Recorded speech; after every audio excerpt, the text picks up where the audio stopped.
want a change in policies when it comes to the issue of securing our border and immigration. The Laken-Riley bill is the beginning of that change.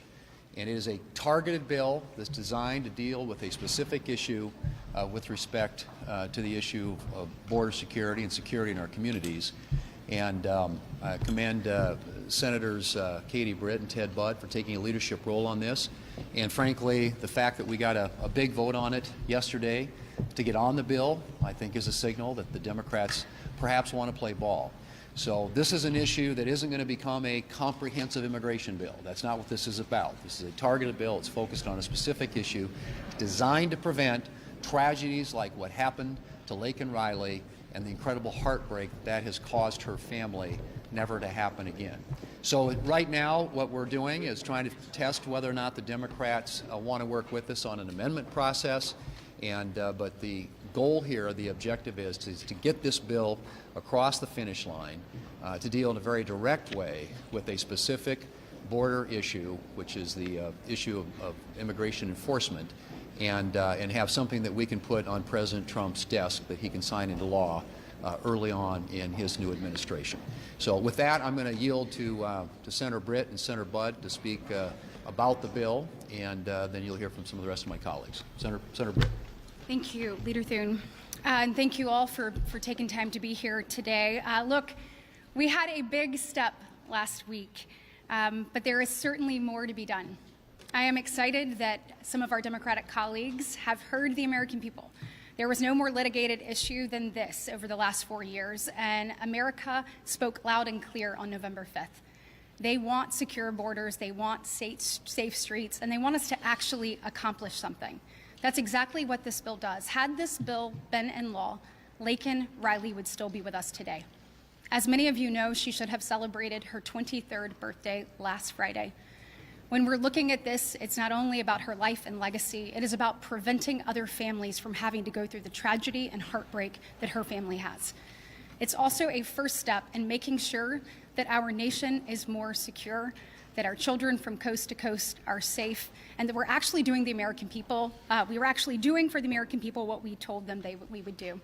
I am hopeful that my Democratic colleagues don't revert back to last year's sentiment when they blocked this bill not just once, but twice.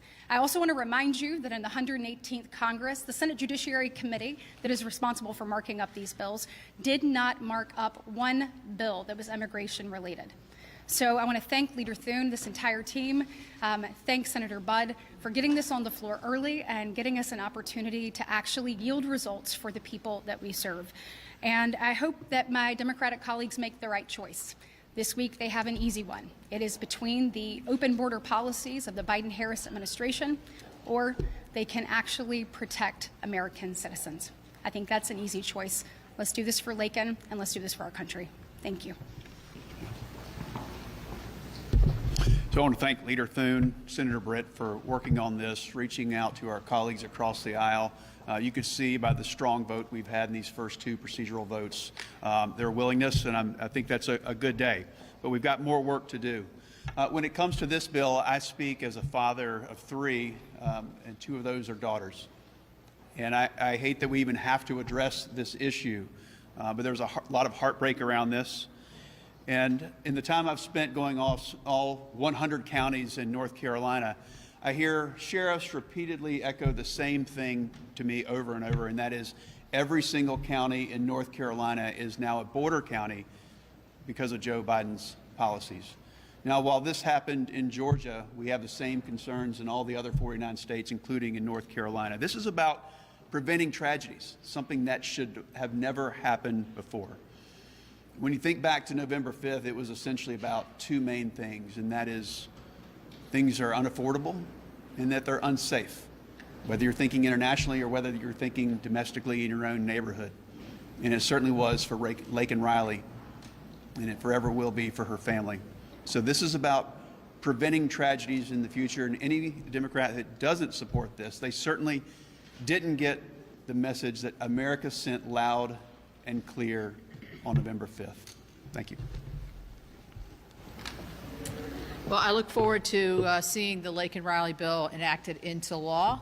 with the help of our Democrat colleagues. And I congratulate Senators Budd and Senator Britt for their aggressive but also very sensible and common sense pursuit of this. I just want to say briefly, after our meeting with President Trump last Wednesday, which was very successful, very substantive, and we delivered the message of unity, I think, not only in that room, but to the American people when we came out afterwards and subsequently.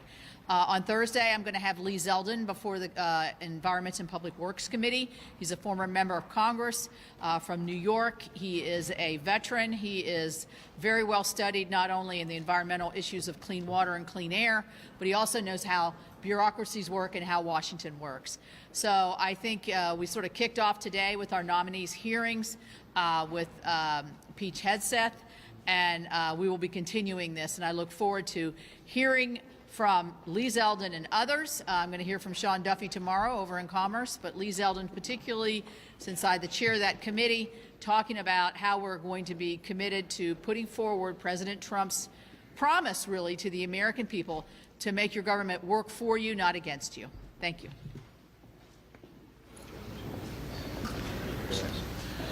Senator Britt and Senator Budd, thank you for your leadership on the Laken Riley Act. This is incredibly important because the American people have said over and over again, they just want basic safety. This is about detaining people who've committed additional crimes in the United States. That's pretty common sense to Americans across the country and certainly across my great state. A lot of the conversation we had last week and this week, and we're looking forward to 1 week from today would be President Trump's full first day in office.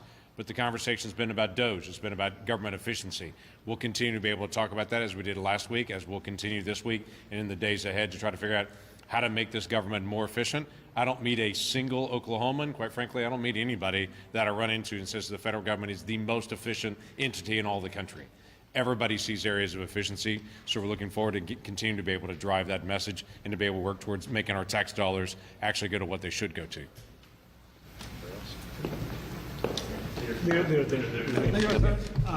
You have not said much about Pete Hegseth, but now that he's at his hearing, do you have any concerns about these allegations from his past, the sexual assault allegation?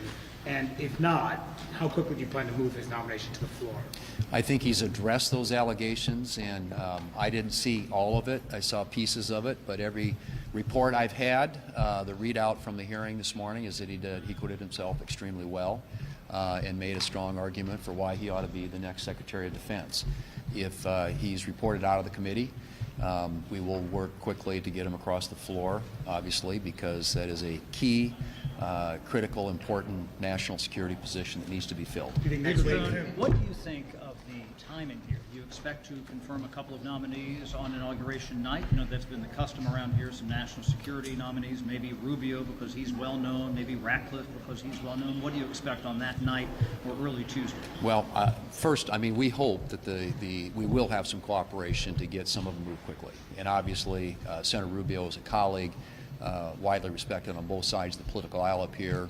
I would hope at least that as he gets through his confirmation hearing, obviously we're not having these conversations in full until they get through the confirmation hearings with the Democrats, but my assumption is at least that on some of these key national security positions that we would have a level of cooperation that would enable us to get some of those positions filled quickly. After meeting with the President last week to discuss reconciliation, how do you now envision the reconciliation pathway to move forward, given the Laken Riley bill on the floor and the need to fund it? What does that make you think about border security, when that might move? And finally, what is your plan for removing the debt limit later this year? Obviously, as I've said before, border security is job number one. As has been mentioned, I think it was, if not certainly one of the top two issues coming out of the election, and the American people spoke loudly and clearly. They want us to address that issue, so I'm hopeful that we can move in a reconciliation package on legislation that addresses the border. And how that happens is still up for discussion, negotiation, but clearly the Senate is prepared and ready to move. We continue to have conversations with relevant committees here of jurisdiction to ensure that when the time comes that we can move quickly. And we'll continue to work through the process for all this. One bill, two bills, you know, I don't think you get outside of this this city, anybody really cares about that. What they care about is the result, and we're going to be working very, very hard to achieve a result and get an outcome that not only is, in my view, consistent with the campaign commitments that the President and many of our colleagues who were running this last year made, but the right thing to do for this country at a time when we live in a very dangerous world, starting with our southern border. Thank you all.